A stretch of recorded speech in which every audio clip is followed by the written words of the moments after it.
سلام، وقتتون بخیر. همتون گلاب آرزومند هستم روزای ماه مبارک رمضان به خوبی و خوشی سپری بکنین. واسه هم نیلوفر در خدمت شماست. واسه امروز میخوایم که برام به هموطن از ما افطاری جور کنم. خودم میرم داخل دفتر آشپزی میکنم. این آشپزی رو میکنم از طرف خود دفتر است، از بودجه شخصی ما کمک میکنیم. اگر شما میخواین کمک بکنید میتونید سهم بگیرین. میرم داخل قصابی، ما امروز برشون کوفته جور کردم. امروز میخوایم که گوشت بگیریم یا سینه مرغ بگیریم که بتون برشون قورمه جور کنم، ببرم به افطاری برشون جور کنم. مرا همراهی بکنید. سلام علیکم، خوب هستین؟ بخیر هستین؟ سینه مرغ دارین؟ چندی است؟ 230 رو. تو سایه مرات مرخ کنین دیگه. دیگه حالا قیمت شده کارتن. چرا قیمت شده؟ قیمت شده کل چیز قیمت شده. حالا گوشت مرغ قیمت شده خارجی است.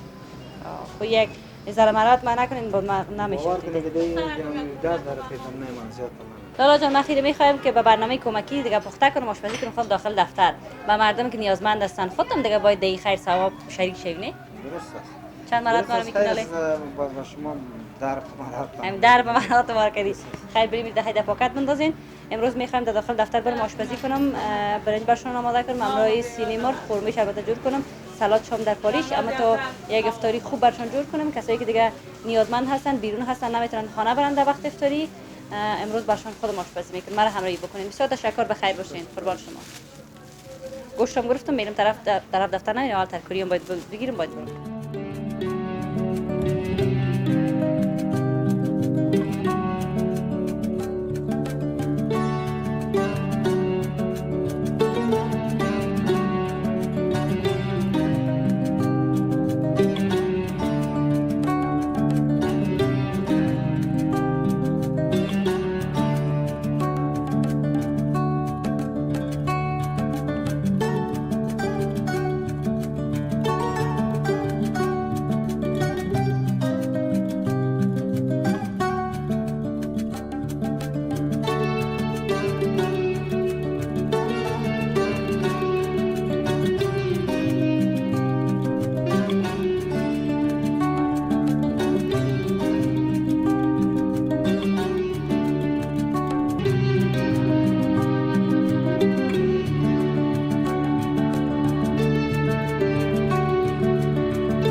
خب من زرشک سرخ کردم. شما مطمئن هستین در خانه که وقتی زرشک پلاو آماده میکنین زرشک سرخ کنین کمی، مقدرم زیاد نشه که باز کاملا میسوزه و فایده زرشک هم همتون میفهمین. بازم ما میخوایم بگویم که زرشک پلاو وقتی که شما آماده میکنین یا تنها زرشک جور میکنین، ببخشید زبانم اگر رک شد شما بزرگوارتون مرا ببخشید، ماه مبارک رمضان است.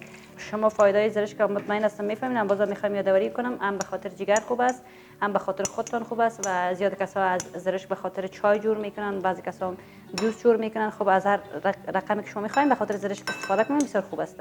باش کال من خودم نسوزم. این سرخ شده خلاص است. فقط مانده کار برنج که برنج باید خلاص کنم آماده شود. زرشک آماده شد، فقط مانده که روغن سرخ کنم در برنج اضافه کنیم، برنج دم بدم. وقتی که برنج کارش خلاص شد میخوایم که سینه مرغ که ما آوردیم شما دیدین که جورش کردیم توتا کرده میشه، فقط مانده که سرخ شود. میخوایم امروز بانجانی و پیاز و مرغ سرخش کنم. خوب سیم تا آماده شود به خاطر افطاری هست. روغنم داغ شده. برنج شما دیدین که من صاف کردم، فقط دیش مانده که روغن اضافه کنم.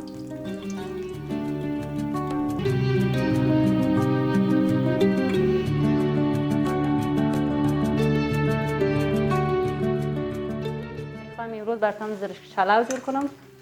کسایی که بیرون از کشور هستن دیگه مطمئن هستم که وقتی کابل میاین حتما زیاد دوست دارن قابلی یا شک منتو. فرق میکنه. شما ما رقم که دوست دارین در خانهتون میتونین آماده کنید.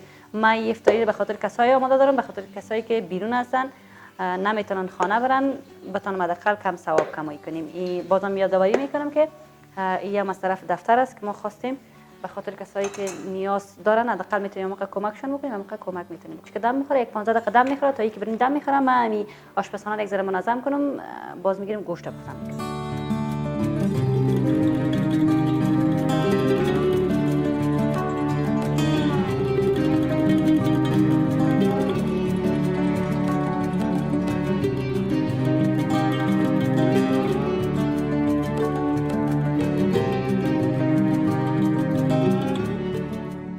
آشپزی فرق میکنه. بعضی دختر خانم هستن که پیاز بانجانی چیزا رو مندازن و سرخش میکنن تا اینکه آماده شه. و من اول مرغ مندازم که یک ذره خود سرخ کنه، سرخ شه، باز بانجانی و پیاز مندازم که خودش سرخ میشه و بسیار خوب مزه دار میاد و همچنین اینکه قورمه دار میاد دیگه. شما میفهمین دیگه. پاره دختر خانم ها دیگه ماشاءالله لایق هستن، نیاز به من نیست. خب بازم روغن سرخ شده، مرغ بندازم.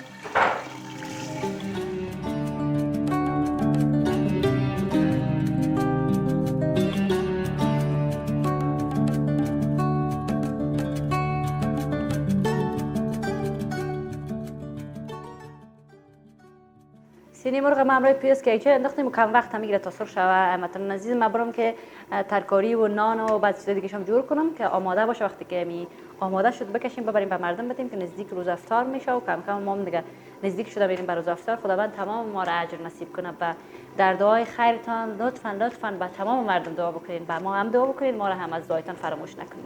تا اینکه دیگه کم سرخ شوه وقت میگیره.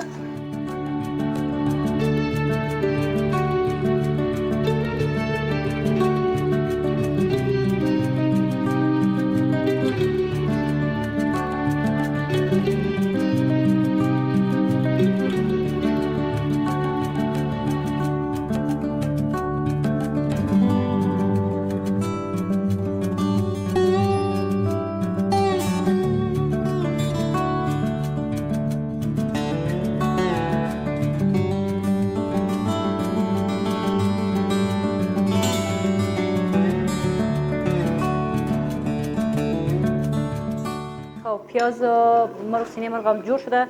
رو بانجانی میرم بندازم که یک جای کلش خوب سیم سرخ شوه، کم بخارش میتیم. خلاص دیگه. او دیگه شما دلتان بندازید، درش نه دلتان نمیندازین. اما من نمیخوام دیگه بندازم به خاطر که آبش زیاد است. اگه این کمک زیاد سرخ نشه باز ما در مجبور دیگه ایش کمی رب خلاص کنم.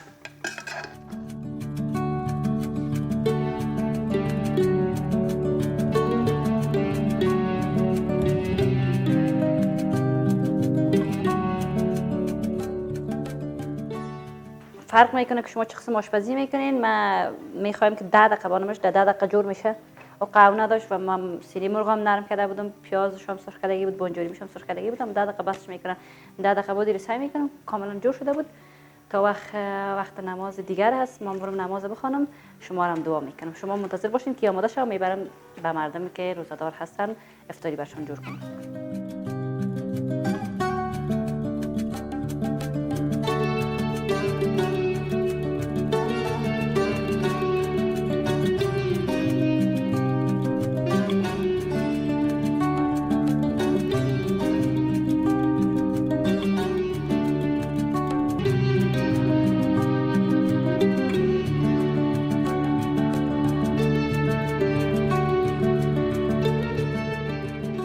شما دیدین که در روز اول من فقط به 10 نفر جور کردم، امروز هم به 20 نفر جور کردم. فردا بخیر، پس فردا بخیر ان شاء الله که برنامه داشتم 30 نفر، اما تا آخر رمضان زیاد شده میره. باشه که برنج باید خوب صحیح هم تو گت کنم.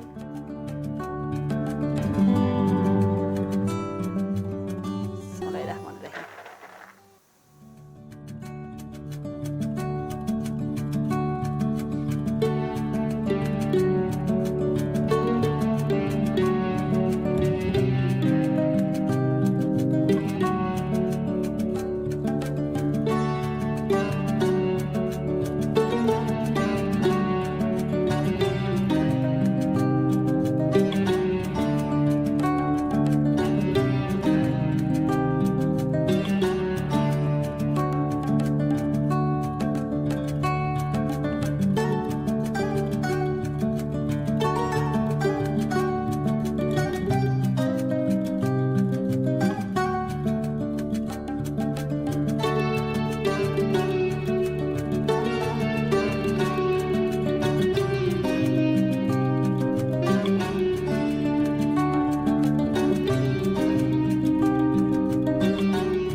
عذرخواهی میکنم از تمام هموطنان عزیز. من برم دیگه که نانا آماده است ببرم به کسایی که روزه دار هستن افطار کنن و اگر شما میخواین سهم بگیرین ان شاء الله حتما ما هم میخوایم که امروز شما یک جای کمک بکنیم کسایی که نیازمند هستن. مرا همراهی بکنید و بریم اینا را به مردمم توضیح کنم و فراموش هم نکنید که نزدیک آذان هست.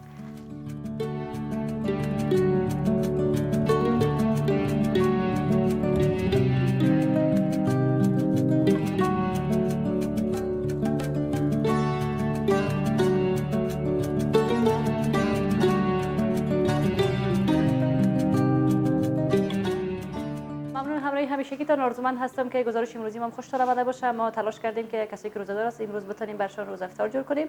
خداوند شما را اجر نصیب کنه و خداوند اجر به تمام مردم بده. تشکر از همراهیتان. این بود برنامه امروزی. تا برنامه بعدی در بعد که بازم در خدمت قرار میگیریم. شما را به خداوند یک توبه نیاز میسپارم. فراموش نکنید اگر میخواین از ما حمایت بکنید لطفا کانال ما رو سابسکرایب بکنید. تا برنامه بعد خدا نگهدارتان. خلاص شد آشپزیم. آمدیم که با کسایی که اینجا هستن بیرون هستن نگهداری نمیتونن. ما برشان نان توزیع کنم افطاری کنن. کاکا جان امیر بگی روزه افطار کو دیگه هم باشم مادر جان فامیل ما باید خند پدر خالا دوام خرد